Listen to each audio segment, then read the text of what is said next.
বাংলাতে একটা প্রবাদ আছে, সুখে থাকতে ভূতে কিলায়। আর ভূতে কিলালে যাও জমের বাড়ি।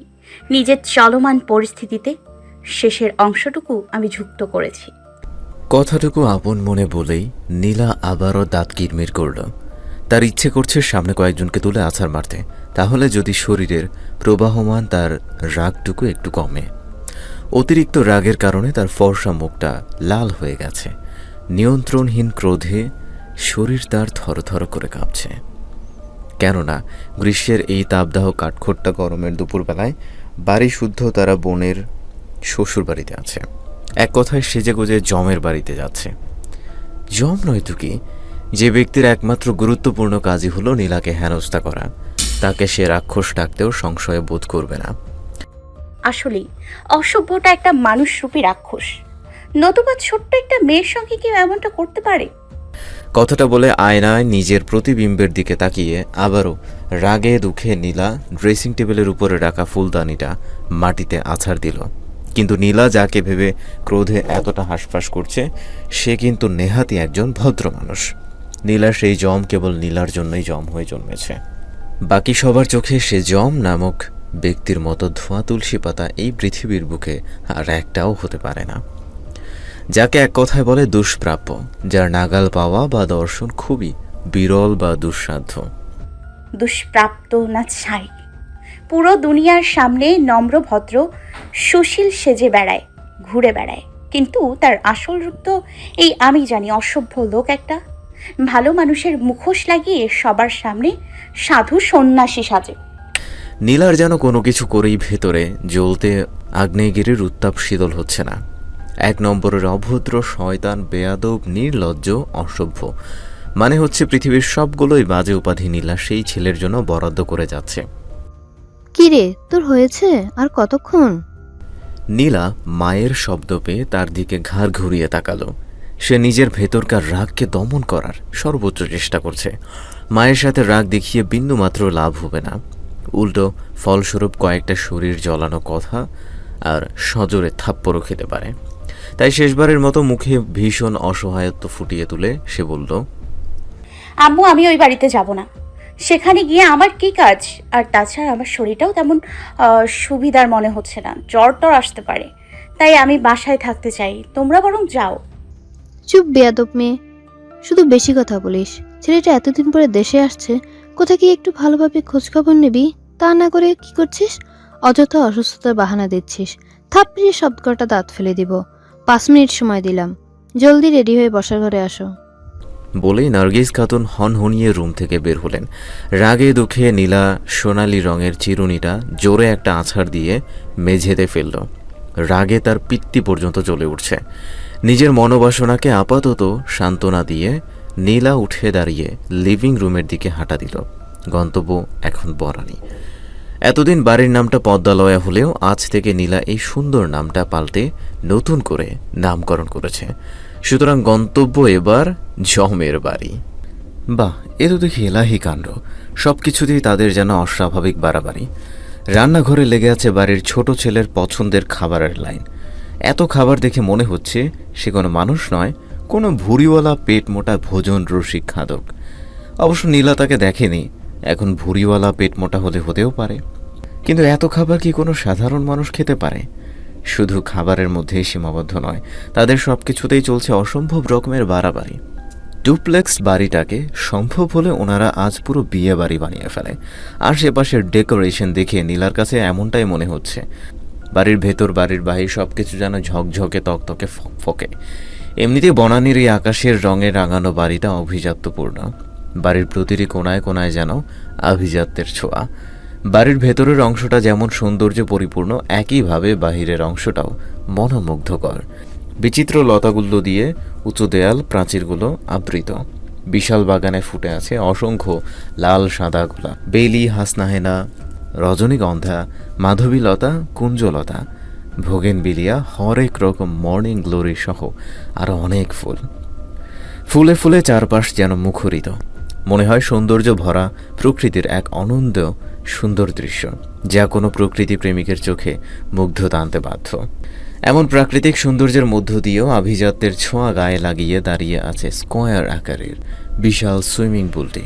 আজ যেখানে দিনের বেলাতেও লাল নীল সোনালি রঙের মরিচা বাতি দিয়ে আলোকিত করে রাখা হয়েছে, এটা কি মানা যায়? এত আদিক্ষেতার কি কিছু আছে এখানে? আয়োজন দেখে মনে হচ্ছে যে কোনো রাজা মহারাজার আগমন ঘটতে চলেছে। অবশ্য তাকেও রাজা বলা যায়, নীলার ভাষ্যমতে অসভ্য সাম্রাজ্যের এক রাজা। পিচ্ছু, বাবুকে একটু কোলে নিয়ে হাঁটাহাঁটি করতো। শান্তিতে কাজটুকুও শেষ করতে পারছি না। ছেলে হয়েছে এক বাপের পেয়াদা, বাপ ছাড়া সে কিছুই বোঝে না। আমার কি এখন তাকে কোলে নিয়ে হাঁটার সময় আছে? নিধি মুখের ঘামটা শাড়ির আঁচল দিয়ে মুছতে মুছতে সাদমানকে নীলার কোলে দিয়ে দিল। নীলা বোনপোকে কোলে নিয়ে তার গালে ঠোঁট স্পর্শ করে আদর করল। তারপর নিধির দিকে তাকিয়ে হাসি মুখে বলল, আমার এত ভালো জিজুটার বিরুদ্ধে এত অভিযোগ কেন? জিজুর কাছে কিন্তু খবরটা পৌঁছিয়ে দিব। একে বলে ঘরের শত্রু বিভীষণ। নিজের আপন বোনকে বাদ দিয়ে জিজুর চামচামি করছিস? আরে আপনি রাগ করো কেন? কি করব বলো? আমার জিজুটাই যে এমন, প্রশংসা না করে থাকতেই পারি না। হয়েছে হয়েছে, তোমাদের জিজু শালিকার আধিক্যতা নিয়ে আমার বসে থাকার সময় নেই। এত তো কাজ বাকি আছে, আর সময় একদমই হাতে নেই। সে চলে আসলো বলে। আচ্ছা তোরা থাক, আমি এবার গেলাম। নিধি দ্রুত রান্নাঘরের দিকে এগিয়ে গেল। নীলা একবার সেদিকে তাকিয়ে রাগ মিশ্রিত অনুভূতি প্রকাশ করল। তারপর সবকিছুকে ভুলে যাওয়ার চেষ্টা করে বোনপোকে নিয়ে খেলায় মেতে উঠল। বাবা, খালামণিকে একটা চুমু দাও তো। সাদমান তার সামনের ছোট্ট ছোট্ট দাঁত বের করে মিষ্টি হাসল। তারপর এগিয়ে এসে নীলার গালে চুমু দিল। নীলাও তাকে আদর করতে লাগলো।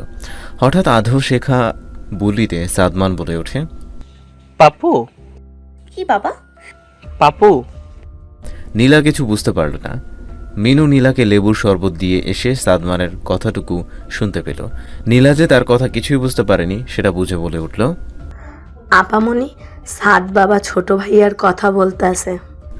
নীলার কানে কথাটা পৌঁছাতেই নীলার শরীরে আবারও যেন গরম তেলের ছিটা পড়ল। মুহূর্তের তার হাসি গায়েব হয়ে গেলে বিতৃষ্ণা নেমে এলো। মিনু শরবতের গ্লাসটা সেন্টার টেবিলের উপর রেখে চলে যেতেই সাদমান আবারও বলে ওঠে, পাপু। নীলার মুখে এখন আর বিতৃষ্ণা নয়, বরং হাসি ফুটে উঠল। ভীষণ তৃপ্তির এক হাসি। মনে হচ্ছে শরীরের জ্বলন্ত আগুনে ছোট্ট সাদমানটা হিমশীতল জল ঢেলে দিয়েছে। নীলা সাদমানকে কাছে টেনে তার গালে আওয়াজ করে একটা চুমু দিয়ে বলে উঠল, বাবা, এর জন্য তোকে আমার নোবেল পুরস্কার দেওয়া ইচ্ছে করছে, কিন্তু আমার সাধ্যের বাহিরে, তাই চুমু দিয়ে পূরণ করলাম। এতদিন তোর চকে প বলা নিয়ে বহুত কসরত করেছি, কিন্তু আর না। এখন থেকে আমি স্বয়ং তোকে ট্রেনিং দেব কিভাবে শকে প বলতে হয়। কিরে বাবা, পারবি না? ছোট্ট সাদমান নীলার কথার আগা মাথা না বুঝে ড্যাব ড্যাব করে তার দিকে তাকিয়ে আছে। নীলা তার গালটা হালকা টেনে দিয়ে কুটিল হেসে বলল, তোকে যে পারতেই হবে, তার জন্য তোকে আজ থেকেই প্রশিক্ষণ দেওয়া হবে। তুই হবি আমার কামানের গোলা। তোকে দিয়ে আমি তোর পাপুকে জ্বালিয়ে পুড়িয়ে অঙ্গার করব। বলে নীলা আবারও একটা বিজয়ের হাসি ঠোঁটের কোণে ফুটিয়ে তুলল, আর আনন্দে আত্মহারা হয়ে বোনপোকে নিয়ে বিশুদ্ধ হাওয়া খেতে বাগানের দিকে গেল। এখন সূর্যের তাপ কিছুটা কমেছে, আর পূর্বের নামানুসারে পদ্মলয়ার এই দক্ষিণ পাশটাতে খুব বাতাস থাকে। অনেকগুলো ফুল ফলের গাছের সমারোহে সবসময় একটা শীতল বায়ু প্রবাহিত হয়। তাই ছায়ার নিচে দোলনায় বসে দুইজনে খুনসুটি আর শিক্ষা গ্রহণে মেতে আছে। আজকে তাদের গুরুত্বপূর্ণ বিষয় হচ্ছে শকে প উচ্চারণ করা।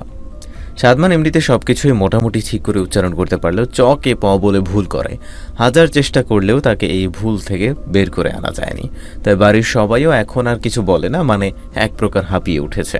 তাই সে যদি আজকে থেকে তার ভুলের খাতায় আরেকটা শব্দ যোগ করে, তাহলে বাড়ির কারো নীলার উপর সন্দেহ আসবে না, এবং নীলা অদৃশ্য শক্তি নিয়ে তার জমকে শায়েস্তা করতে পারবে। নীলার এসব ভেবে আনন্দে নাচতে ইচ্ছে করছে। কেমন হবে তার মুখটা যখন সাদমান তাকে পাদিত বলে নাম সম্বোধন করবে? নীলা কথাটা বলেই আবারও এক দফা কুটিল হাসি হাসল। তারপর আবারও দ্বিগুণ উৎসাহে সাদমানকে ভাষা শেখাতে লেগে গেল। খালামণি বোনপো এতই নিজের কাজে ব্যস্ত, মেইন গেট দিয়ে যে কালো রঙের গাড়িটা বাড়ির ভেতরে প্রবেশ করলো সেদিকে তাদের খেয়াল নেই। শাহেদ সিট বেল্ট খুলে গাড়ি থেকে নিচে নামলো। তারপর ছোট ভাইয়ের উদ্দেশ্যে বলে উঠল, ভাই ওয়েলকাম হোম। সে উত্তরে মিষ্টি করে হাসল। শাহেদ নিজেই আবার বলে উঠল, তাড়াতাড়ি আয়, বাসার সবাই বোধহয় অপেক্ষা করে বসে আছে। মায়ের যে কি অবস্থা হবে আমার সেটা ভাবতেই হাসি পাচ্ছে। ভেরি ব্যাড ভাইয়া, আমার সুইটারকে নিয়ে এমন মন্তব্য আমি মোটেই সহ্য করব না। হয়েছে, বাদ দে, তোর এই মিষ্টি কথা আমাকে বলতে আসবি না। তোমাকে আমি হারে হারে চিনি। কাম অন ভাইয়া, আমি কিন্তু তোমাকে রন্ধ্রে রন্ধ্রে চিনি। শাহেদের মুখটা এবার চুপসে গেল। ইচ্ছে করছে এখন এই ছোট ভাইটাকে কয়েকটা উত্তম মাধ্যম লাগাতে। কে বলেছিল তাকে পড়ে পড়ে এমন বিদ্যাসাগর হতে? হয়েছে ভালো কথা, কিন্তু বড় ভাইয়ের পেছনে নিউজ রিপোর্টারের মতো গোয়েন্দাগিরি করতে কে বলেছে? শাহেদ আর কথা বাড়াতে গেল না, নতুবা কেঁচো খুঁড়তে গিয়ে যদি সাপ বেরিয়ে আসে। শাহেদ হালকা গলা কেশে পরিস্থিতি সামলে নিয়ে তাড়াতাড়ি বলে উঠল, আচ্ছা চল, এবার সবাই অপেক্ষা করছে। দুজনে কয়েক কদম এগিয়ে যেতেই সে বলে উঠল, ভাইয়া তুমি ভিতরে যাও, আমি একটু আসছি। তুই আবার কোথায় যাবি? আর একটা ইম্পর্টেন্ট কাজ আছে, তুমি যাও না, আমি এখনই আসছি। শাহেদ আর জোর করল না, সদর দরজা খুলে ভেতরে চলে গেল। বাবা হচ্ছে না তো বলো পাদিদ। পাদিত। এখন বলো সাদিদ। সাদিত। আরে বাবা, সাদিদকে পাদিদ বলবি। এতক্ষণ তোকে কি শিখালাম আমি? এইভাবে জ্ঞান অর্জন করলে ভালো ছাত্র হতে পারবি না। তাই আবারও মনোযোগ দিয়ে খেয়াল কর। কেউ যদি তোকে ডাকতে বলে সাদিদ, তুই তখন বলবি পাদিদ। মনে থাকবে? সাদিত। ধুর ছাই, তুই একেবারে গাধা স্টুডেন্ট। এত বলার পরেও ভুল উচ্চারণ করিস। নীলা গালে হাত দিয়ে অসহায় মুখে সাদমানের দিকে তাকিয়ে আছে। তার এতক্ষণের বিজয়ের উৎসাহে যেন ক্রমান্বয়ে ভাটা পড়ছে। নিজের চরম শত্রুকে শায়েস্তা করার আগেই যেন তাকে পরাজয় মেনে নিতে হচ্ছে। দুঃখে কষ্টে নীলার কলিজা পুরে খান খান হয়ে যাচ্ছে। চাচ্চু। হঠাৎ পেছন থেকে পরিচিত অপরিচিত কণ্ঠের মিশেলে কারো আওয়াজ শুনে নীলা ঘাড় ঘুরিয়ে তার দিকে তাকালো এবং মুহূর্তেই চোখ মুখ তার অটোমেটিক্যালি নিজেদের আকার পরিবর্তন করে ফেলল। ঠোঁট দুটো একে অপরের থেকে আলাদা হলো, চোখগুলো যেন প্রায় তার অক্ষিকোটর থেকে বেরিয়ে আসার উপক্রম হলো। সাদিদ এগিয়ে এসে নীলার কোল থেকে সাদমানকে এক প্রকার ছিনিয়ে নিল। নীলার অবশ্য সেদিকে কোনো খেয়াল নেই, কেননা সে যে এখন ক্রাশ নামক বাঁশ খেয়ে বসে আছে। এসব ফালতু জিনিস নিয়ে ফ্রেন্ডদের এতদিন পেঁচিয়ে আসলেও আজ নিজেই খেয়ে বসে আছে। ছেলেটা বাংলাদেশে থাকাকালীনও গায়ের বর্ণ উজ্জ্বল ছিল, আর এতদিন ইংল্যান্ডের হিমশীতল আবহাওয়ায় থেকে উজ্জ্বলতা যেন আরও বেড়ে গেছে। ভেতরের সাদা টি শার্ট আর উপরের নীল রঙের জ্যাকেট যেন সেটাকে আরও ফুটিয়ে তুলেছে। কালো জিন্সের সাথে কালো কনভার্স জুতা, জেল দিয়ে চুলগুলো সেট করে রাখাতে মুখে একটা গাম্ভীর্যতা ফুটে উঠেছে। তার সাথে যুক্ত হয়েছে গালের খোঁচা দাড়ি। নীলা কয়েকটা শুকনো ঢোক গেল। তার সাদা নীল কালো রং পছন্দ বলে কি ছেলেটাকে নিজের চোখে এত সুন্দর লাগছে, নাকি অন্য কিছু? সেটা নীলা বুঝতে পারছে না। সে যে এমন নির্লজ্জের মতো একটা ছেলেকে গিলে খাচ্ছে সেটাকে এই মুহূর্তে তার বিন্দুমাত্র নজরই নেই। নীলা যে এখন ধ্যানে বসেছে, সাদিদকে চোখ দিয়ে গিলে খাবার ধ্যানে। চাচ্চু, তুমি এসব মূর্খ মেয়েদের সাথে কি করো, যে কিনা নিজের মাতৃভাষা বাংলার মাত্র 50টি বর্ণমালাও ঠিকভাবে উচ্চারণ করতে পারে না? চলে আসো বাবা, এসব খারাপ মেয়েদের আশেপাশে তোমাকে থাকতে হবে না, নতুবা সঙ্গদোষে মূর্খ হয়ে যাবে। কতটুকু বলেই সাদিদ নীলাকে এক প্রকার অদেখা করে হনহনিয়ে সাদমানকে নিয়ে সামনে এগিয়ে গেল। কৌশল বিনিময় দূরের কথা, দুজন পারলে একে অপরকে এখনই ছক্কা মেরে মাঠের বাহিরে ফেলে দিবে। সাদিদ দৃষ্টির বাইরে যেতেই নীলা এতক্ষণে নিজের করা নির্লজ্জতার জন্য নিজের গালে নিজেই দুটো থাপ্পড় বসালো। রাগের বশে একটু জোরে থাপ্পড় দিয়ে ফেলাতে এখন গালে হালকা জ্বলছে। নীলা সে জ্বলন্ত গালে হাত দিয়ে ঘষতে ঘষতে দাঁত কিরমির করে বলল, ছি নীলা, তোর উপর এই মুহূর্তে এক গাদা থুথু ফেলা উচিত। এই ছেলে, এই বেয়াদব ছেলে, অভদ্র অসভ্য শয়তান ছেলের উপর তুই ক্রাশ খাস?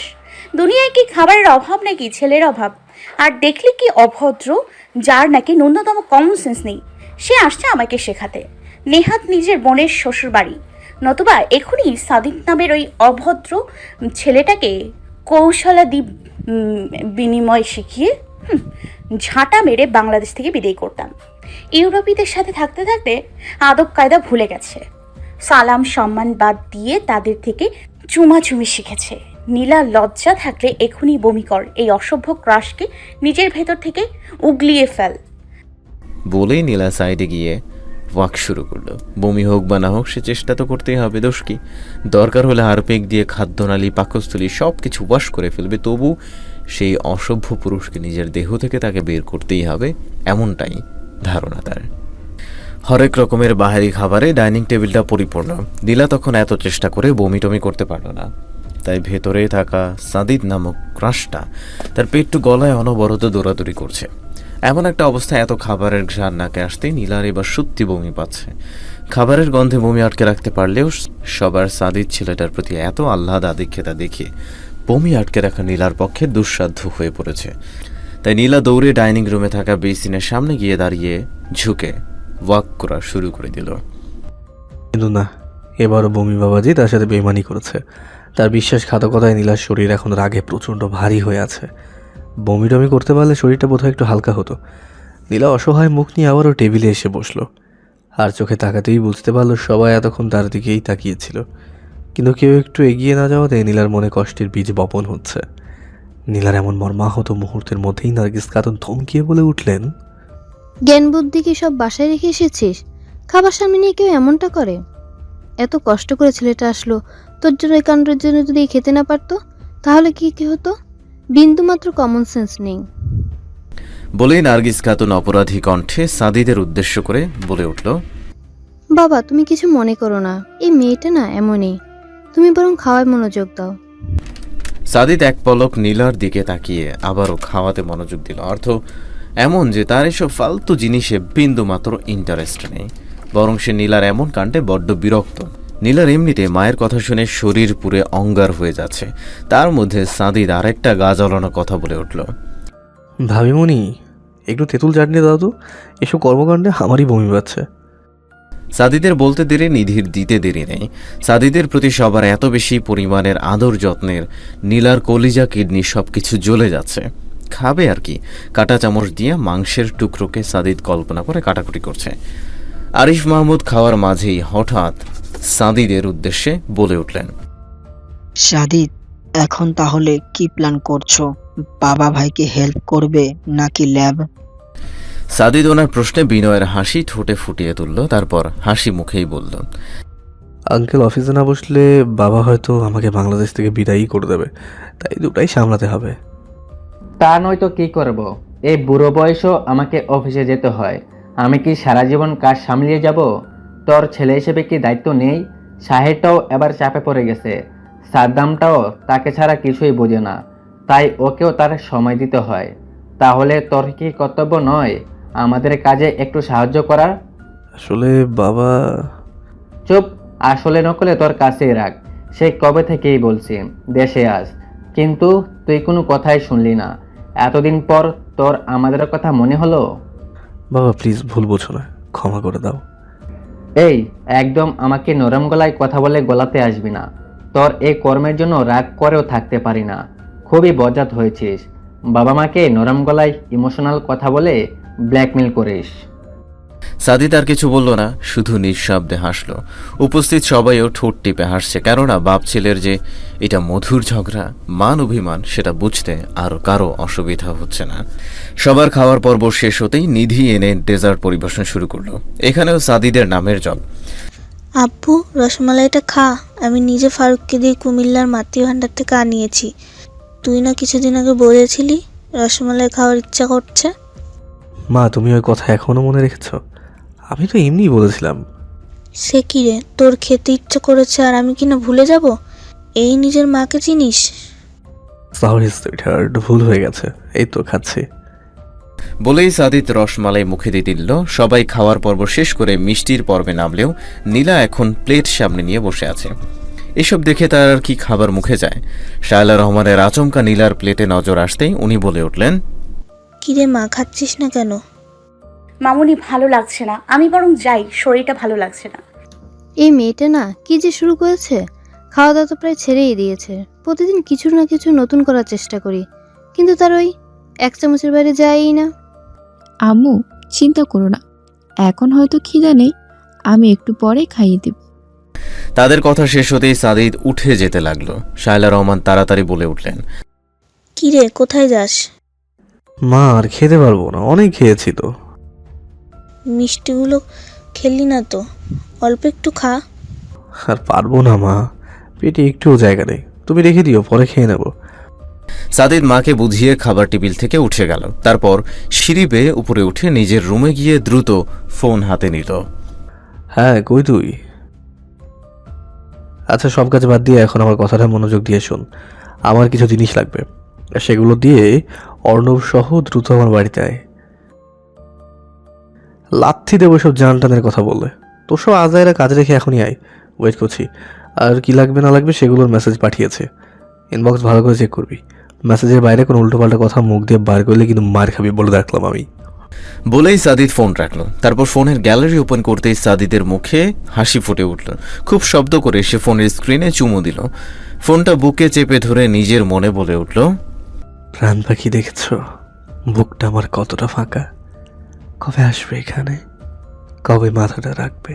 কবে তোমার মাথাটা বুকে শক্ত করে চেপে ধরবো? অনেকক্ষণ তো অপেক্ষা হলো, এবার আসো। আজ যে সহ্য হয় না পাখি, তোমার বিরহে বুকটা আমার খাঁ খাঁ করে। আসো না পাখি, একটাবার ছুঁয়ে দাও। অপেক্ষা করছি তো। নীলার পেটে ইঁদুর, বিড়াল, কুকুর সব একসাথে দৌড়াদৌড়ি করছে। এমনিতে খাবার নিয়ে ঝামেলা করলেও গতকাল থেকে এক প্রকার না খেয়ে আছে। সাদিদ আসছে আর তাদেরকেও এখানে আসতে হবে। একথা জেনেই নীলার খাবারের সাথে এমন নীরব অনশন চলছে। কিন্তু এখন মনে হচ্ছে পেটে অবস্থানরত ক্ষুধার্তরা তাকে শান্তিতে থাকতে দিবে না। নীলা পেটে হাত চেপে রুমে পায়চারি করছে। এমত অবস্থায় দরজা ঠেলে নিধি ভেতরে আসলো। নীলার এমন হাঁসফাঁস অবস্থা দেখে চিন্তিত হয়ে বলে উঠল, কি রে পিচ্ছু, মুখটা এমন লাগছে কেন? আর এমন পায়চারি বা করছিস কেন? বোনের সামনে কোনো ক্রমে এখন সত্য প্রকাশ করা যাবে না, নতুবা নার্গিস খাতুনের কানে গেলে খাবার না খেয়ে তেজ দেখাতে আবারও এক গাদা বকাঝোকা শুনতে হবে, যা নীলা এই মুহূর্তে একদমই চাচ্ছে না। তাই দ্রুত নিজেকে সামলে নিয়ে বলে উঠল, এমনি আপনি কিছু না, হাঁটাহাঁটি করতে ভালো লাগছিল তাই একটু পায়চারি করছিলাম।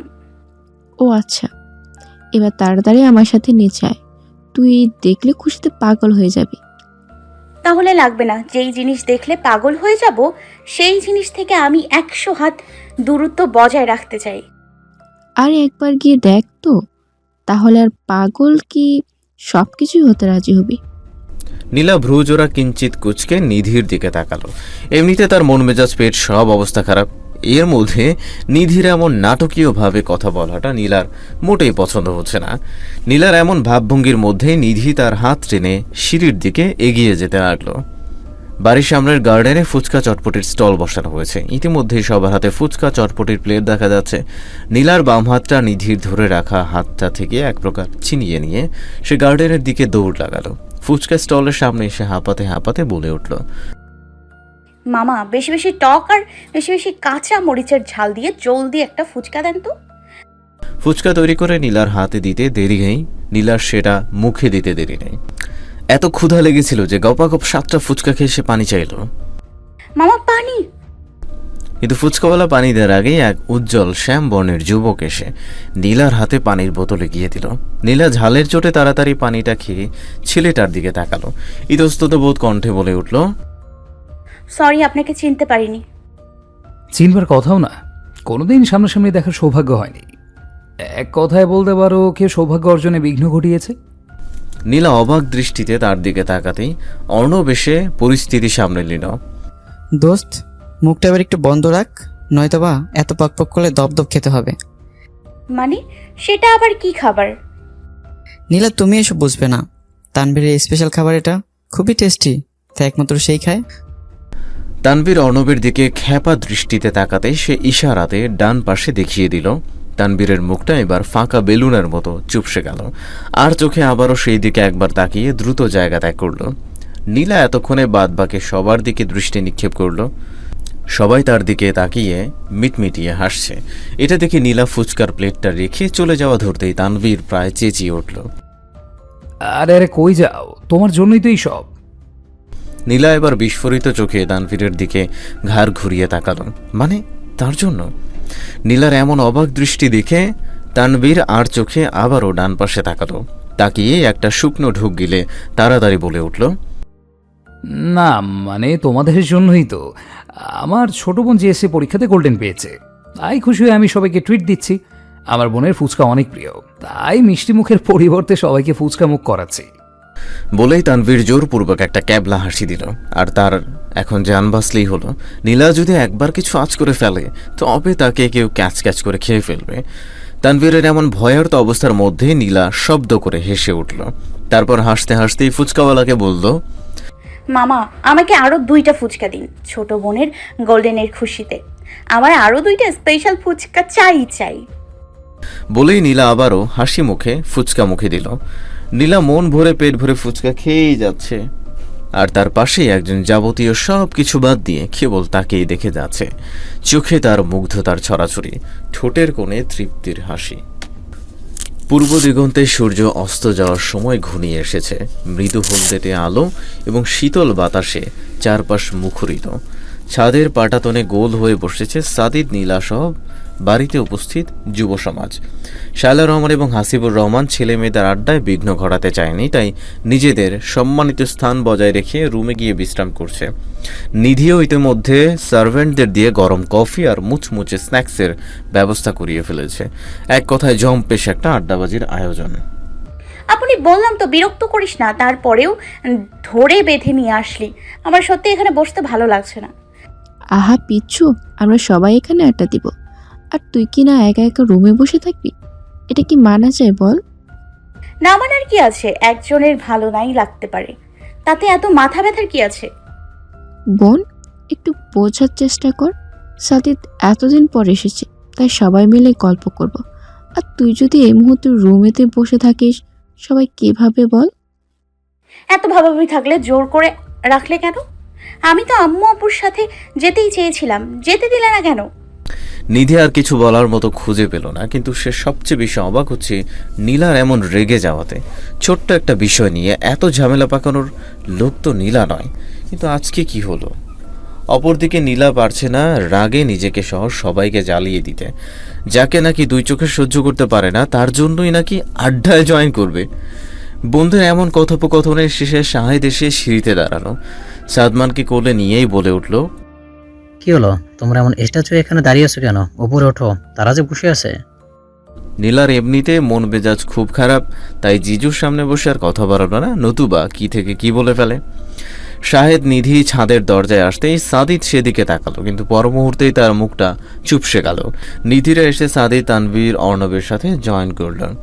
সবাই টুকটাক গল্প করলেও সাদিদ এক দৃষ্টিতে পরন্ত বিকেলের দিকে তাকিয়ে আছে। না চাইতেও ভেতরটা তার পুড়ছে। কিন্তু কেন পুড়ছে? ভেতরে আঙুল লাগার সম্ভাবনা নেই, তবু কেন অনলের দহনে জ্বালার মতো তার ব্যথা অনুভব হচ্ছে। হঠাৎ করে সবার মাঝে একজনের আগমনে সাদিদ দ্রুত সেদিকে তাকালো, আর সাথে সাথেই তার ঠোঁটের কোণে মৃদু হাসির রেখাটা প্রসারিত হতে লাগলো। নীলা নিজের ফোনটা পাশে রাখলো। এটা আনবার জন্যই তখন আবারও রুমে যেতে হয়েছিল। রুমে গিয়ে মাথা ঠান্ডা রাখার জন্য পানি টানি দিয়ে এসেছে, অল্প একটু নবরত্নের ঠান্ডা তেলও দিয়েছে, যদি এই মহামূল্যবান নবরত্নের গুণে তার মাথাটা একটু ঠান্ডা থাকে। সবাই এটা সেটা নিয়ে কথা বলছে, আর বেশিরভাগ কথার অংশই সাদিদকে ঘিরে। তার এতদিন কেমন কেটেছে, সামনের প্রজেক্ট নিয়ে কেমন প্রস্তুতি, এসব নিয়েই চলছে আলোচনা, পর্যালোচনা, এক কথায় সাদিদময় আলোচনা। আর তাতে নীলার রাগের পরিমাণ যেন তিল তিল করে বেড়ে চলেছে। বোনের কথা ভেবে না পারছে উঠতে, আর না পারছে বসতে। মোট কথা সে এখন ফেসে গেছে, তাই শাহেদের উদ্দেশ্যে বলে উঠল, জিজু বাবুকে আমার কাছে দাও। সাদমান শাহেদের ভক্ত হলেও নীলার জন্য প্রাণ, তাই নীলার কথাটা শুনেই ছোট্ট হাত দুটো তার দিকে এগিয়ে দিল। নীলা তাকে কোলে দিয়েই গালে চুমু দিয়ে আদর করা শুরু করলো। সাধু তার নরম ঠোঁটগুলো নীলার গালে ছুঁয়ে দিল। নীলার যেন এতক্ষণে মাথাটা ঠান্ডা হয়েছে। বোনপুকে আঁকড়ে ধরে এসে তার সাথে খুনসুটিতে মেতে উঠল। নীলার মেজাজ ভালো হলেও আরেকজনের মেজাজ তিরিক্ষি হয়ে যাচ্ছে, তাই না সহ্য করতে পেরে বিতৃষ্ণা সুরে বলল, হ্যাঁ রে ভাই, কিসব পাঞ্চে কথাবার্তা শুরু হয়েছে? হ্যাঁ, এতদিন পর সাদিককে সাথে পেলাম, কই একটু মজা মাস্তি করবো, সাদিদের কণ্ঠে কিছু গান শুনবো, তা না করে কি হচ্ছে এখানে? সংসদের বিভিন্ন দিক নিয়ে আলোচনা শুরু হয়েছে।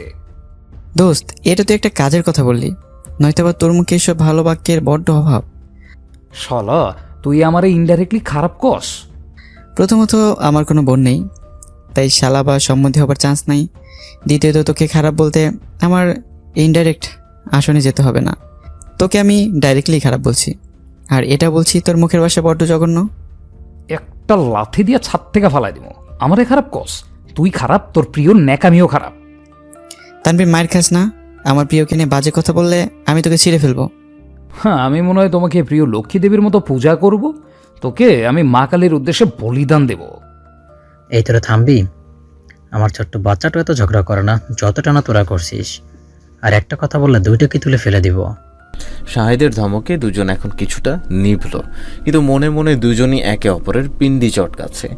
নীলার অবশ্য এসবে খেয়াল নেই, সে কেবল সাদমানের ছোট্ট হাতগুলো নিয়ে খেলা করছে আর তার পেটে পিঠে সুরসুরি দিয়ে দুষ্টামি করছে।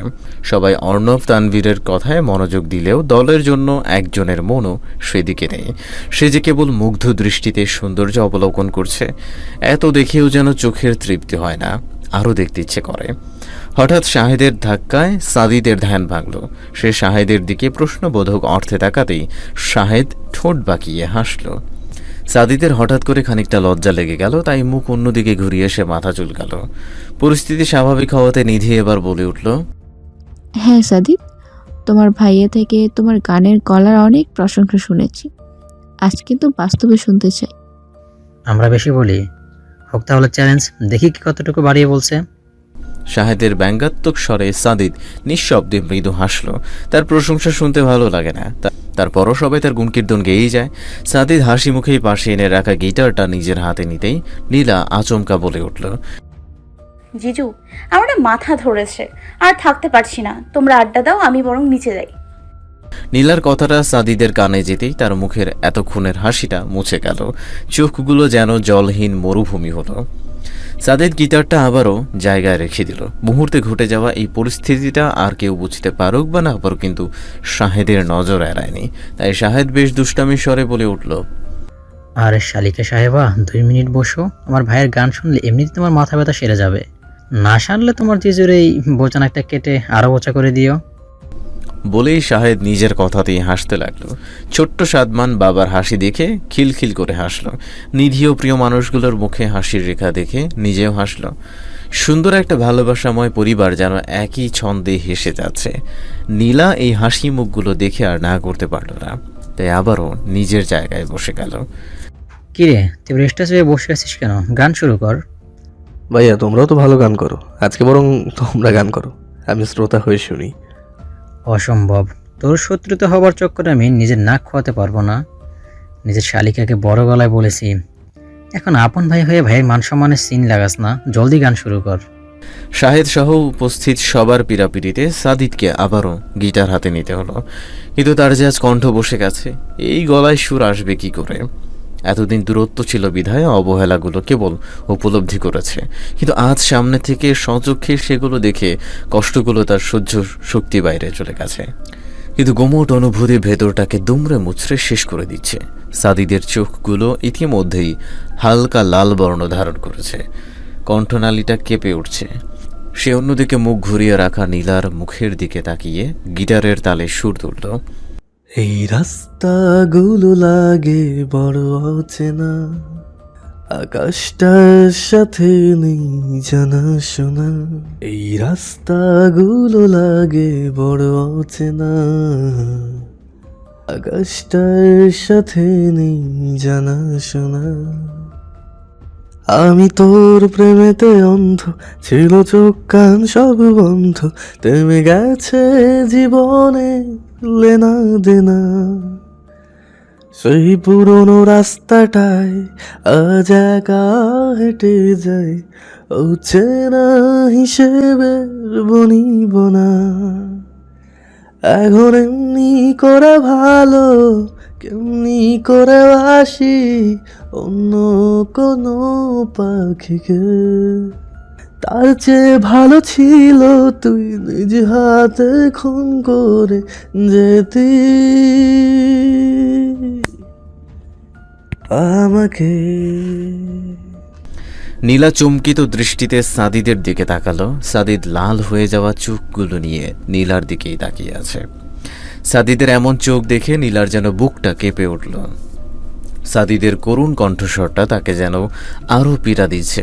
বুকের বাঁ পাশটাতে অসহ্য চিনচিনা একটা ব্যথা হচ্ছে। নীলার যেন এই পীড়া সহ্যের বাহিরে। কোনোভাবেই সে নিজেকে ঠিক রাখতে পারছে না, তাই সবার অগোচরে নিজের হাত নিজে খামচে ধরে বিষ দিয়ে বিষ ক্ষয় করতে যাচ্ছে। সাদিদ গান শেষ করেই নিজের চোখ জোড়া বন্ধ করে ফেলল, নতুবা সবার সামনে লুকিয়ে রাখা অনুভূতিগুলো সামনে চলে আসার সম্ভাবনা আছে। সবাই খুশি হয়ে হাততালি দিয়ে আনন্দ ভালো লাগা প্রকাশ করছে। শাহেদ নীলার সামনে ভাব নিয়ে নিজের ভাইয়ের গুণ কীর্তন করে যাচ্ছে, কিন্তু নীলা এক মুহূর্তের জন্যেও অন্যদিকে তাকাতে পারেনি। সে কেবল এক দৃষ্টিতে সাদিদকেই দেখছে। নীলা স্পষ্ট সাদিদের চোখে আটকে রাখা অশ্রুজল দেখেছে, কিন্তু কেন? নীলা সেটাই বুঝতে পারছে না। তাই সে এক দৃষ্টিতে সাদিদের দিকে তাকিয়ে আছে। অবাক বিস্ময় ভরা এক জোড়া চোখে সে সাদিদকেই দেখে যাচ্ছে, কিন্তু সে চোখ খুলছে না। কখন খুলবে? নীলা যে তাকে হাতে নাতে ধরতে চায়, কেন তার চোখে এই অশ্রুর জল? নীলা সেটা জানতে চায়। কোনো অধিকার না থাকা সত্ত্বেও নীলা অধিকার খাটিয়ে এই সত্যতা যাচাই করতে চায়। নীলাকে সম্পূর্ণ নিরাশ করে দিয়ে সাদিদ চোখ জোড়া লুকিয়ে উঠে দাঁড়ালো, শুধু পেছনে ফিরে কণ্ঠস্বর চেপে রেখে বলে এলো তাকে, ভাইয়া ইম্পর্টেন্ট একটা কল অ্যাটেন্ড করতে হবে, তাই রুমে যাচ্ছি, তোমরা থাকো। সাদিদ আর এক মুহূর্ত অপেক্ষা করলো না, সবার দৃষ্টির বাইরে চলে গেল। সবাই বিষয়টা স্বাভাবিকভাবে নিয়েই আবারও নিজেদের আলোচনায় বসে গেল, কিন্তু নীলা পারছে না। সে এখনও সাদিদের গমন পথের দিকে তাকিয়ে আছে আর বুকে অনুভব করছে চিনচিনে এক সূক্ষ্ম ব্যথা। নীলার মন কেন বারবার এটাই বলছে যে সাদিদ নিজের অব্যক্ত কথাগুলো ছন্দের তালে তার জন্য তুলে দিয়েছে। কিসের প্রাচীর? সাদিদ তাকে কোন প্রাচীর ভেঙে দেবার কথা বলছে? নীলার কাছে সবকিছু যেন ধোঁয়াশা মনে হচ্ছে। সাদিদকে তার কাছে আস্ত এক রহস্যময় মায়াজাল মনে হচ্ছে। মধ্যরাতের অর্ধচন্দ্রের স্নিগ্ধ আলোতে চিলেকোঠার দেয়ালে ঠেস দিয়ে বসে আছে সাদিদ। সন্ধ্যার পর থেকে ঘন্টার পর ঘন্টা সে বাহিরে কাটিয়ে দিয়েছে। যেখানে দু চোখ গিয়েছে সেদিকেই গিয়েছে। সবাই চিন্তিত হয়ে বারবার ফোন দিতে পারে, তাই আগেই শাহেদকে মেসেজে ইনফর্ম করে দিয়েছে। তাই সবাই চিন্তামুক্ত, কাজে ব্যস্ত আছে, বিধায় কেউ আর তাকে বিরক্ত করেনি। কিন্তু পরে আবার সাদিদ নিজেই ফোন বন্ধ করে দিয়েছিল। সে একটু একা থাকতে চায়। বুকের জমিয়ে রাখা কষ্টগুলো তাকে শ্বাস নিতে দিচ্ছে না, দম বন্ধ হয়ে আসছে তার। তাই এই একাকিত্বকে সঙ্গী করে খানিকটা পথ চলা। মাত্রই সে বাড়িতে এসেছে, গেটে দারোয়ানকে ভালোভাবে বুঝিয়ে কাউকে না জানতে দিয়েই রুমে ফিরেছে। রুমে এসেও তার যেন শান্তি নাই, দম বন্ধ লাগছিল, তাই চিলেকোঠায় চলে এসেছে। হাতে তার জ্বলন্ত একটা সিগারেট। আসার সময় বাহির থেকে সিগারেটের প্যাকেটটা নিয়ে এসেছে। সিগারেট খাওয়া তার স্বভাবে নেই, কিন্তু আজ ইচ্ছে করছে। যদি এই ধোঁয়ায় সবার কষ্ট ঘুচে যেতে পারে, তবে তার কেন নয়? তাই কষ্টমোচনের জন্য নিকোটিনের ধোঁয়াকে সাময়িক সঙ্গী বানাতে তার ইচ্ছে করছে। কিন্তু অভ্যাস না থাকায় প্রথম টানেই কাশতে শুরু করল। ভেতর মনে হচ্ছে আগুনে জ্বলে যাচ্ছে। তারপরও সাদিদ থামতে চাইল না। এই সাময়িক কষ্ট তার ভেতরে বহমান কষ্টের তুলনায় কিছুই নয়। যখনই সে সিগারেটে দ্বিতীয় টান দিতে যাবে, তখনই হুট করে কেউ এসে তার ঠোঁট থেকে সিগারেটটা নিয়ে নিল। সাদিদ অবাক চোখে উপরে তাকাতেই নীলাকে রাগী চোখে তাকিয়ে থাকতে দেখল। তুমি আর কাকে আশা করেছিলেন? এত রাতে ছাদে কি করো? সেটা আপনার না জানলেও হবে। এতটা গুরুত্বপূর্ণ ব্যাপার না, এমনিতেই এসছিলাম। কিন্তু এখন মনে হচ্ছে এসে খারাপ হলো না, নতুবা এমন রূপ কিভাবে দেখতাম। সাদিদ মলিন হাসল, কিন্তু কোনো প্রতিউত্তর করল না। নীলাই আবার বলল, সিগারেট খান কেন? অধিকার দেখাচ্ছ কেন? নীলার এতক্ষণের অধিকার বোধের পাল্লাটা এবার খানিকটা নিভে আসলো। তারপরেও সাদিদকে নিজের ইতস্তত বোধ বুঝতে না দিয়ে কাঠখোট্টা গলায় বলল, অধিকার না, এটা ভালো জিনিস না, তাই প্রশ্ন করেছি। এখন বলেন সিগারেট কেন খান? কখনো খাইনি, আজই প্রথম টান দিয়েছিলাম। কেন? আজ নতুন কি হলো যে সিগারেট খেয়ে উৎসব পালন করছেন? নীলার এমন আচরণে সাদিদের এবার হাসি পেল। হুট করেই যেন বুকের সব কষ্টগুলো উধাও হলো। মনের আকাশে হাজারো প্রজাপতির মেলা বসল। মনে যেন আবারও বাসা বাঁধল ভালোবাসাময় এক সুখ স্মৃতি। নীলার সামান্য অধিকার বোধ তাকে কতটা তৃপ্তি দিচ্ছে, কতটা সুখ তার অনুভব হচ্ছে। সামনে দাঁড়ানো এই অবুঝ মেয়েটা যদি সেটা আন্দাজ করতে পারত। সাদিদ মুখে মৃদু হাসি নিয়ে এবার উঠে দাঁড়ালো। সাদিদ উঠে দাঁড়াতেই নীলা 2 কদম পিছিয়ে গেল। এতক্ষণ সাদিদের হাতে সিগারেট দেখে রাগে ফটর ফটর করলে এখন সাদিদকে এগিয়ে আসতে দেখে ভয়ে তার শরীর কাঁপছে। সাদিদ এগিয়ে এসে নীলার মুখোমুখি দাঁড়ালো। নীলার কাঁচুমাচু করে রাখা মুখের দিকে তাকিয়ে তার আড়ালে সে নিঃশব্দে মৃদু হাসল। তারপর গম্ভীর কণ্ঠে বলে উঠল, আমি সিগারেট বা অন্য কিছু খাই, তাতে তোমার কি? তুমি এত অধিকার বোধ কেন দেখাচ্ছ বলো তো? সাদিদের এমন গম্ভীর কণ্ঠে নীলার চোখ মুহূর্তেই ছলছল করে উঠল। সে নিজেও বুঝতে পারছে না তার এই অধিকার বোধের কারণ। সে ইচ্ছে করেও করছে না, কেন যেন অদৃশ্য কিছু নীলাকে এসব করতে বাধ্য করছে। নীলা শুধু এইটুকু বুঝতে পারছে সাদিদের ক্ষতি হবে, এমন কিছু সে সহ্য করতে পারবে না। কিন্তু কেন পারবে না? কেন এমন হচ্ছে? সে তো সাদিদকে ঘৃণা করে। পৃথিবীতে যদি নীলা কাউকে সবচেয়ে বেশি অপছন্দ করে আর না ভাবে সাদিদ, তাহলে সে কেন তার ক্ষতি দেখতে পারছে না? নীলা মাথা নিচু করে অনবরত নখ খুঁটে যাচ্ছে। সাদিদকে দেওয়ার মতো প্রশ্নের উত্তর নীলার কাছে নেই। সাদিদ নীলার ভাবনার মধ্যেই তার দিকে আরেকটু এগিয়ে আসলো। তার কপালে পড়ে থাকা চুলগুলোর উপর সাদিদ হালকা ফোঁ দিতেই নীলা কেঁপে উঠল। আর সাদিদকে নিজের এত কাছে এগিয়ে আসতে দেখে চোখ জোড়া বড় বড় করে পিছিয়ে যেতে চাইল, কিন্তু পারল না, কেননা ছাদের রেলিংয়ে তার পিঠ ঠেকে গেছে। সাদিদ নীলার মুখভঙ্গির দিকে তাকিয়ে ক্ষীণ স্বরে বলে উঠল, অতীতের স্মৃতি মুছে ফেলা যায় না? নীলার এতক্ষণের ভয়ার্ত চেহারাটা নিমিষেই গায়েব হয়ে গেল। চোখে মুখে ফুটে উঠল একরাশ রাগ, ক্ষোভ, ঘৃণার বহিঃপ্রকাশ। নীলা ধাক্কা মেরে সাদিদকে নিজের কাছ থেকে দূরে সরালো। তারপর দাঁতে দাঁত চেপে রাগী স্বরে বলল, কোন মুখে এই কথা বলেন? মুছে ফেলা কি এতই সোজা? আপনি কি আমার জন্য সেই পথ রেখেছিলেন ছোট্ট একটা মেয়ের সাথে? নীলা আর নিজেকে সামলে রাখতে পারল না, মুখ চেপে কান্না আটকাতে চাইল। সাদিদ এতক্ষণের সবকিছু ভুলে নীলার কাছে এগিয়ে আসলো। নীলাকে কোনো কিছু বুঝতে না দিয়েই হাতে হ্যাঁচকা টান দিয়ে নিজের বুকে নিয়ে আসলো। সাদিদ শক্ত করে নীলার মাথাটা নিজের বুকে চেপে ধরল। নীলার কান্না মুহূর্তেই থেমে গেল, কিন্তু শরীর তার ভীষণভাবে কাঁপছে। সাদিদের বুকের টিপ টিপ আওয়াজটা নীলা স্পষ্ট শুনতে পাচ্ছে। সে সাদিদের বুক থেকে সরে আসতে চাইছে, কিন্তু তার হাত পা পুরো অসাড় হয়ে গেছে, বিন্দু মাত্র নড়চড় করতে পারছে না। সাদিদ নীলাকে বুকে চেপে রেখেই বলল, আমি জানি তোমার জন্য ঘটনাটা ভুলে যাওয়া এতটা সোজা নয়। তোমার বয়স তখন নিতান্তই কম ছিল। এই বয়সের মেয়েরা এমন কিছু সহজে নিতে পারবে না। কিন্তু কিন্তু চেষ্টা করতে দোষটা কোথায়? কেন অযথা নিজের মনে রাগটা পুষে রেখে নিজেকে কষ্ট দিচ্ছ? নীলা আবারও সাদিদকে জোরে ধাক্কা দিল। আঙুল উঁচিয়ে ধমকের সুরে বলল, খবরদার আমার কাছে আসার চেষ্টা করেছেন তো? তখন ছোট ছিলাম বলে কাউকে কিছু বলতে পারিনি। এখন আপনাকে ছাড় দিব না, একদম আমার কাছাকাছি আসবেন না। কেন? কাছে আসলে কি হবে? সাদিদের ঠোঁটের কোণে বাঁকা হাসি দেখে নীলা হতবিহবল হয়ে গেল। মাত্রই না সাদিদ ধরা গলায় কথা বলছিল, হঠাৎ এত পরিবর্তন কিভাবে? নীলার অবাক চাহনির মধ্যেই সাদিদ ঠোঁট কামড়ে নীলার দিকে এগিয়ে আসতে লাগলো। নীলার একদম কাছে এসে সে তাকে রেলিংয়ের সাথে চেপে ধরে বাঁকা হেসেই বলল, কাছে আসলে কি হবে? নিজেকে কন্ট্রোল রাখতে পারবে না? আমাদের মিশে যাবে? সেদিন যেটা অপূর্ণ ছিল এখন সেটা পূর্ণ হবে। সাদিদের কণ্ঠে এমন গা ছমছমে কথা শুনে নীলার ভয়ে অবস্থা ঘায়েল। খেপা বাঘিনী থেকে সে যেন এখন মিনি বিড়ালের মতো চুপসে গেছে। নীলার দৃষ্টি এলোমেলো দেখে সাদিদ হেসে দিয়ে পিছিয়ে আসলো। নীলা উল্টো ঘুরে লম্বা করে বার কয়েক শ্বাস টানল। দমটা যেন তার গলায় এসে আটকে গিয়েছিল। সাদিদ এবার খুব স্বাভাবিক কণ্ঠে বলে উঠল, নিচে যাও, রাত অনেক হয়েছে। নীলা আর এক মুহূর্ত সেখানে দাঁড়ালো না। ছাড়া পেয়ে ছাদ থেকে নামার জন্য সামনে বড় বড় পা ফেলল, কিন্তু সিঁড়ির কাছে গিয়ে আবারও থেমে গেল। এত সব ঘটে গেল যে নীলার আসল কাজই বাকি রয়ে গেল। এটা না জানতে পারলে যে নীলা কিছুতেই শান্তি পাবে না, তাই এত রাত অবধি জেগে থেকে সাদিদের জন্য অপেক্ষা করছে।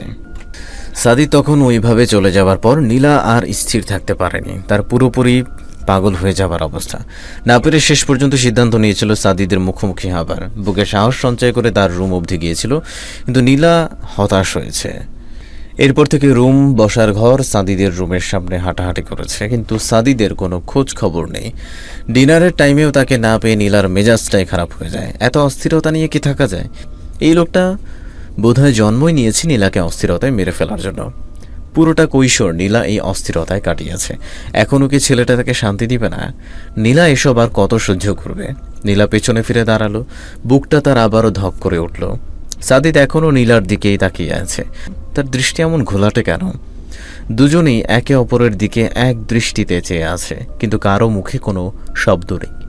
তাদের শব্দহীন অব্যক্ত কথাগুলো যেন মধ্যরাতটাকে আরও ছমছমে করে দিয়েছে। নীলা নিজের জামা খামচে ধরে সাহস নিয়ে কয়েক কদম এগিয়ে আসলো। সাদিদের দিকে না তাকিয়েই মাথা নিচু করে ইতস্তত বোধ কণ্ঠে বলল, আপনি তখন কান্না কেন করছিলেন? কান্না? আর আমি আমি আপনার চোখে পানি দেখেছি। গাল বেয়ে পড়তে দেখেছো? সেটা দেখিনি, কিন্তু আপনার আটকে রাখা অশ্রু জলগুলো আমার চোখের আড়াল হয়নি। আমি বুঝতে পেরেছি। তাই তুমি আমার চোখের ভাষা আদৌ বোঝো? নীলা এবার মাথা তুলে চমকিত দৃষ্টিতে সাদিদের দিকে তাকালো। সে এতক্ষণ কি করছিল ভাবতেই নিজের ওপরই তার বিরক্তি আসছে। ইদানিং এই ছেলেটার জন্য নীলার সব কিছু ওলটপালট হয়ে যায়। ভেবে রাখা কোনো কাজও নীলা ঠিকভাবে করতে পারে না। কিন্তু সাদিদের দৃষ্টি গভীর। সে এক দৃষ্টিতে নীলার মুখ পানেই চেয়ে আছে। নীলা কথার উত্তর না দিতে পেরে এক পা করে পিছিয়ে যেতে লাগলো। সাদিদ আচমকা তাকে ডেকে উঠল, নীলাঞ্জনা। নীলার পা জোড়া থেমে গেল। সাথে সাথে নীলাও। সাদিদ তাকে এই প্রথম নাম সম্বোধন করেছে। বিগত এতগুলো বছরে সাদিদের থেকে সে একবারও এই ডাকটা শোনেনি। আজই প্রথম, আর আজই নীলা এর ওজন নিতে পারছে না। নীলার শ্বাস ক্রমশ ঘন হয়ে আসছে। সাদিদ এগিয়ে এসে নীলার পেছনে দাঁড়ালো। নীলা না ফিরেই বুঝতে পারছে সাদিদ তার খুব কাছে। সাদিদের সংস্পর্শে এসে নীলার শরীর আবারও মৃদু কাঁপছে। সামনে এগিয়ে যাবারও পর্যাপ্ত শক্তি পাচ্ছে না। সাদিদ নীলার কম্পনরত শরীরের দিকে তাকিয়ে নিঃশব্দে মৃদু হাসল। তারপর বলল, যেসব অতীত কষ্ট দেয় সেসব অতীত মনে রেখে কি লাভ বলো তো? সাদিদ থামল। তার জন্য বলা যতটা সহজ, নীলার পক্ষে ভুলে যাওয়াটা ততটা সহজ নয়। সাদিদ নিজেও সেটা বুঝতে পারে।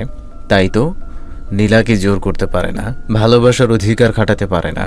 সাদিদ আবারও অপরাধী কণ্ঠে বলে উঠল, প্লিজ ভুলে যাও না একবার, ক্ষমা করো একবার। নিজের ভুলের জন্য অনুতপ্ত আমি।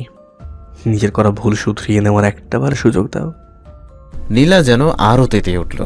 মুখ না ফিরিয়েই বলে উঠল, কখনো না। আপনি আমাকে খুব কষ্ট দিয়েছেন।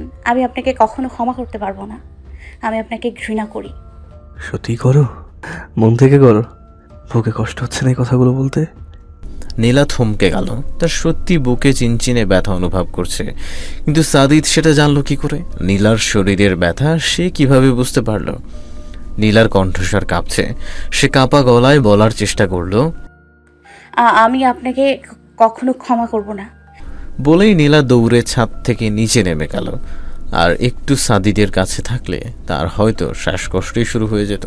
নীলা দৃষ্টির বাইরে যেতেই সাদিদ হেসে ফেলল, যেন সে খুব মজা পেয়েছে। সাদিদ নীলার গমন পথের দিকে তাকিয়ে ঠোঁটের কোণে হাসি নিয়েই বলল, প্রাণ পাখি তুমি এখনো বড্ড অবুঝ, কিন্তু আমি হচ্ছে হার মানব না, বরং তোমাকে হার মানতে হবে। আমি তোমাকে হারিয়েই ছাড়বো, আর কষ্ট পেতে দেব না। এখন যে কষ্ট দূর করার সময় নেই, এখন আর কোনো বাধা নেই। তাই আমি পাখি তোমাকে এবার যে ছাড়াতেই হবে। আমার ভালোবাসা গ্রহণ করতেই হবে। আমার প্রবল ভালোবাসা এবার তোমার রাগ, ক্ষোভ, কষ্ট সব ভুলিয়ে দেব। আমার ভালোবাসার খাঁচায় ধরা দেবার সময় হয়েছে পাখি, এইবার তো আর ছাড়ছি না। আপন মনে বলেই সাদিদ আবারও হাসল। তারপর নিজেও নিচে যাবার জন্য পা বাড়ালো। এখন যে আর কষ্ট নেই। পাখিটাকে বুকে নিয়ে তার সমস্ত কষ্ট যেন নিঃশেষ হয়ে গেছে। সুখের আনন্দে তার বুকটা ভরে উঠেছে।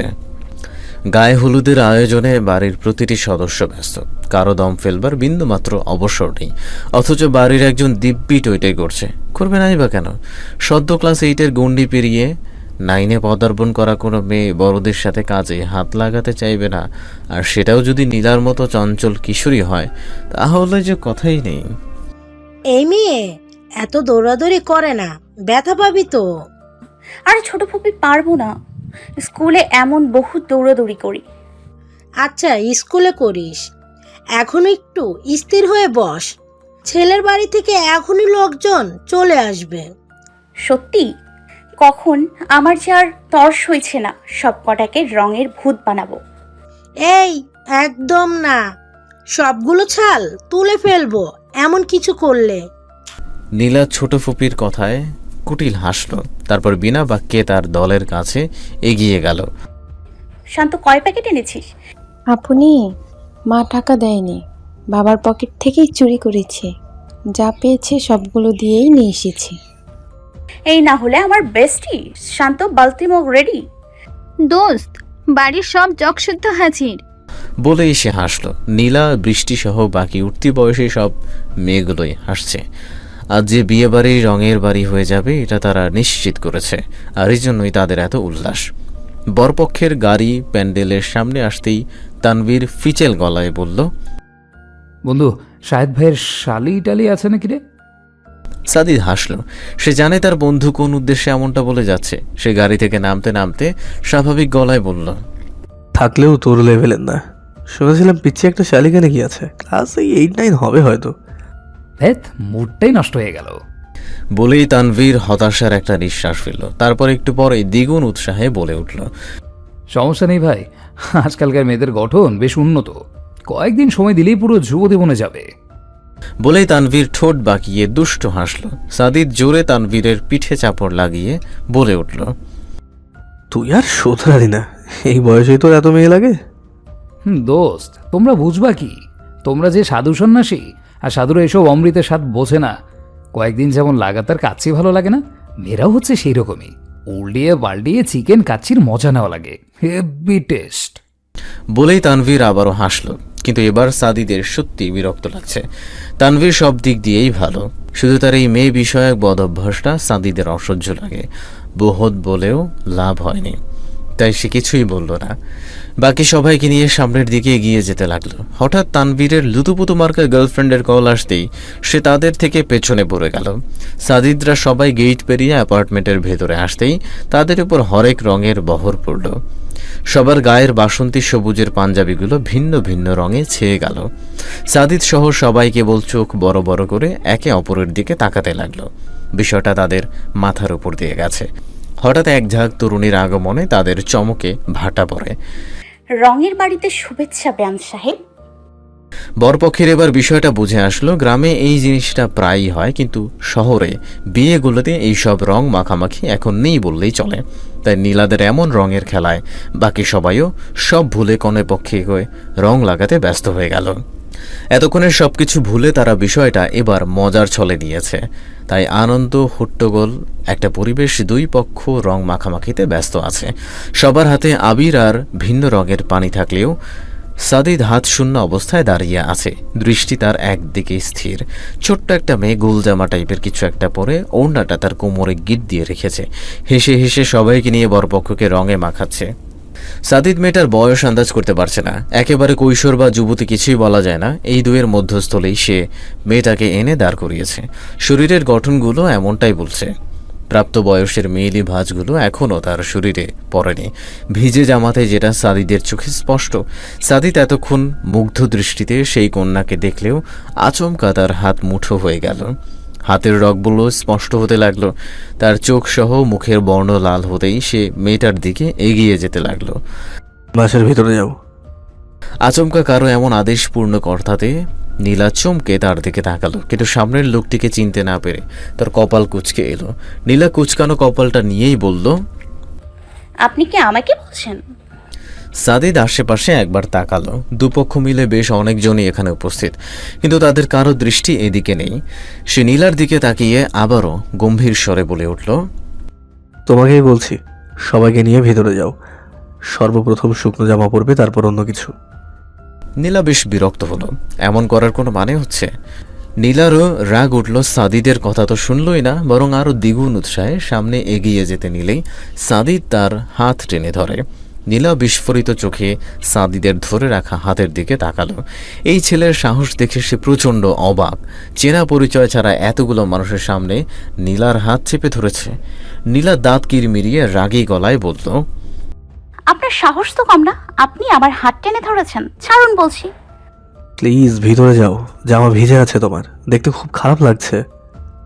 নীলার রাগ যেন এখন আরও বেড়ে গেল।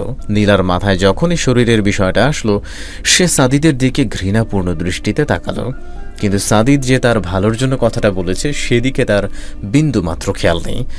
রাগ তাকে পুরোপুরি অন্ধ করে দিয়েছে। সে ধরেই নিয়েছে সাদিদ এতক্ষণ তার শরীর লক্ষ্য করেছে, যার জন্য তার রাগটা আরও বেড়ে গেল। নীলার এমনই রাগী দৃষ্টির মধ্যেই সাদিদের নজর তানবীরের দিকে পড়ল, আর মুহূর্তেই সাদিদের মুখে অন্ধকার নেমে এলো। তানবীর পুরো মেয়েবাজ, কী সব রসকস মিশিয়ে কথা বলে যে মেয়েরা তার জালে অনায়াসে আটকা পড়ে। আর নীলাকে এই মুহূর্তে সাদিদের কাছে যতটা আকর্ষণীয় লাগছে তানবীর দেখলে কি হবে, এটা নিয়ে সাদিদ চিন্তিত।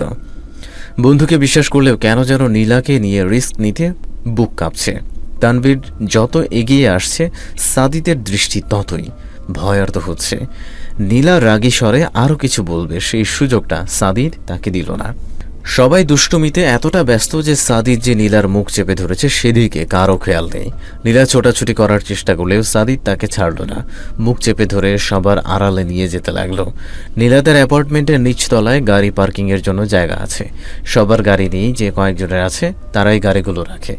বিকেল টাইম হওয়াতে সবাই মোটামুটি বাইরে, কয়েকটা গাড়ি শুধু রাখা আছে। সাদিদ নীলাকে মুখে চেপে ধরে টেনে এনে পার্কিং লনে নিয়ে আসলো। মুখ ছাড়া পেতেই নীলা ক্রমাগত হাঁপাতে লাগলো। সে ভেবে নিয়েছিল এই ছেলে তাকে আজ মেরেই ফেলবে। সাদিদ নীলার দিকে এগিয়ে আসতে নিলেই নীলা চিৎকার শুরু করলো। সাদিদ আচমকা নীলার এমন করাতে ভ্যাবাচাকা খেয়ে গেল। পর মুহূর্তেই কাছে এসে আবারও নীলার মুখ চেপে ধরল। নীলা এতটাই রেগে গেছে যে মুখ দিয়ে শব্দ করতে না পেরে সাদিদের হাতে কামড় বসালো। সাদিদ যেই না ব্যথা পেয়ে হাত সরিয়েছে, নীলা আবারও চিৎকার করা শুরু করলো এবং সাদিদকে ছড়ানোর জন্য হাত দিয়ে তার বুকে ধাক্কা দিতে লাগলো। সাদিদ শুধু নীলাকে একটু শান্ত করতে চাইছে, কিন্তু নীলা তাকে সেই সুযোগটাই দিচ্ছে না। এমন অবস্থায় যদি সাদিদ তাকে ছাড়ে নির্ঘাত এমে চিল্লিয়ে পুরো বাড়ি গরম করবে। এতটুকু সাদিদের আর বোঝার বাকি নেই, তাই সে নিজের সবটুকু দিয়ে চাইছে নীলাকে শান্তভাবে সবটা বোঝাতে। নীলা আবারও চিৎকার করতে শুরু করতেই সাদিদ তার শরীরের ওড়নার গিট খুলে সেটা হাতে নিল এবং মুহূর্তের মধ্যে নীলার মুখ ওড়না দিয়ে শক্ত করে বেঁধে দিল। নীলা পুরো কিংকর্তব্যময়, সে চোখ বড় বড় করে সাদিদের দিকে তাকিয়ে আছে। সাদিদ এখন তাকে সবটা সুন্দরভাবে বুঝিয়ে বলবে এমন মনোবাসনা করল। একদম চেঁচামেচি করবে। সাদিদ আর কিছু বলতে পারল না, তার দৃষ্টি নীলার শরীরে চলে গিয়েছে। সাদিদ এতক্ষণ নীলার দুই কাঁধে শক্ত করে হাত চেপে ধরেছিল। ধীরে ধীরে তার হাত দুটো হালকা হতে লাগলো। নীলা বয়সে ছোট হলেও সাদিদ প্রাপ্তবয়স্ক, ছেলেদের আকর্ষণ করতে পারে এমন গঠন নীলার শরীরে এখনও তৈরি হয়নি। কিন্তু তারপরও সাদিদ যেন নীলার এই শুকনো শরীরের মধ্যেই নেশা খুঁজে পাচ্ছে। ছোটবেলা থেকে এই যুবক বয়স পর্যন্ত মেয়েদের শরীরের উপর তার কখনো লোভ হয়নি, বরং সে অনৈতিকভাবে এসব কাজ করাকে বড্ড ঘৃণা করে। কিন্তু আজ নিজেই নেশাগ্রস্তের মতো নীলার দিকে তাকিয়ে আছে। সাদিদের গলা শুকিয়ে আসছে, ওড়না দিয়ে মুখ বেঁধে দেয়। নীলার বুক এখন উন্মুক্ত। ওড়না না থাকায় সাদিদের চোখ দুটোতে না চাইতেও বারবার ঘোর লেগে আছে। সে ক্রমশ নেশা আসক্ত হচ্ছে। নীলা সাদিদের দিকে ছোটার জন্য মোচড়ামুচড়ি শুরু করতেই সাদিদ নীলাকে গাড়ির সাথে চেপে ধরল। নীলা কিছু বুঝে ওঠার আগেই সাদিদ নীলার গলায় মুখ ডুবিয়ে দিল। ছোট্ট নীলা সব স্পর্শের সাথে পরিচিত নয়, তাই তার পুরো শরীরে অন্যরকম লাগতে লাগলো। সাদিদ তার কম্পনে আরও আসক্ত হয়ে পড়ছে। সাদিদ এক হাতে তার মসৃণ কোমর শক্ত করে চেপে অন্য হাতে তাকে স্পর্শ করতে লাগলো। নীলা মুখ দিয়ে আওয়াজ করতে না পারাতে তার চোখ দিয়ে শুধু পানি ঝরছে। নীলার শরীর ক্রমশ অবশ হয়ে আসছে। তার শরীর সাদিদের এসব গভীর স্পর্শ কুলিয়ে উঠতে পারছে না। হঠাৎই সাদিদ নীলার থেকে ছিটকে দূরে সরে আসলো। নিজের করা কর্মে নিজেই এখন হতবাক হয়ে গেল। এতক্ষণ সে কী করেছিল ভাবতেই তার নিজেরই শরীরে কাঁটা দিয়ে উঠল। এমন ছোট্ট একটা মেয়ের সাথে সে কিনা এতটা নির্দয় করে কি করে হলো। তার নিজেরই নিজের প্রতি এই মুহূর্তে ঘৃণা লাগছে, প্রচণ্ড ঘৃণা। আর এই ঘৃণাবোধের কারণেই সে হুট করেই ছিটকে সরে এসেছে। নীলার দিকে তাকাতেই তার বুক হাতুড়ে পেটা শুরু করলো। নীলা লজ্জায় মুখ চেপে ধরে নিঃশব্দে ডুকরে কান্নাই করছে। সাদিদ কয়েক কদম এগিয়ে যেতেই নীলা দৌড়ে উল্টো দিকে চলে গেল। সাদিদকে তার বড্ড ভয় লাগছে। টিভিতে যেসব খারাপ লোকদের দেখে সাদিদকে নীলার কাছে ঠিক তেমনটাই মনে হচ্ছে। সে জানপ্রাণ দিয়ে পার্কিং থেকে বের হলো। তার এখন সাদিদ থেকে বাঁচতে পারলেই হলো। সাদিদ যে এখন তার চোখে ভয়ঙ্কর, বড্ড কুৎসিত এক চেহারা। দরজায় ঠকঠক আওয়াজে নীলা গিয়ে দরজা খুলে নিল। নিধি সাদমানকে কোলে নিয়ে দাঁড়িয়ে আছে। নীলার চোখ মুখের এমন অবস্থা দেখে সে বিচলিত হয়ে বলে উঠল, পিছু, তোর চোখ মুখ এমন হয়ে আছে কেন? রাতে ঘুমাসনি? নীলা মুখে জোরপূর্বক হাসি ফুটিয়ে সাদকে নিজের কোলে তুলে নিল। তারপর বেশ স্বাভাবিক কণ্ঠে নিধির উদ্দেশ্যে বলল, ঘুমাবো না কেন? অনেক ঘুমিয়েছি, এমনকি বেশি ঘুমানোর কারণেই আমার এমন লাগছে। নিধি যে নীলার কথায় চিন্তামুক্ত হয়নি সেটা তার মুখে স্পষ্ট। তাই নীলা কথা ঘোরানোর জন্য আবারও বলে ওঠে, আপনি, আমি কিন্তু আজই মিরপুর চলে যাব, আর এখন পর্দালয়া থেকে সোজা ভার্সিটি যেতে হবে। সেটা না হয় যাস, কিন্তু বাসায় যাওয়ার দরকার কি? এখানে থেকেই ক্লাস কর। অসম্ভব,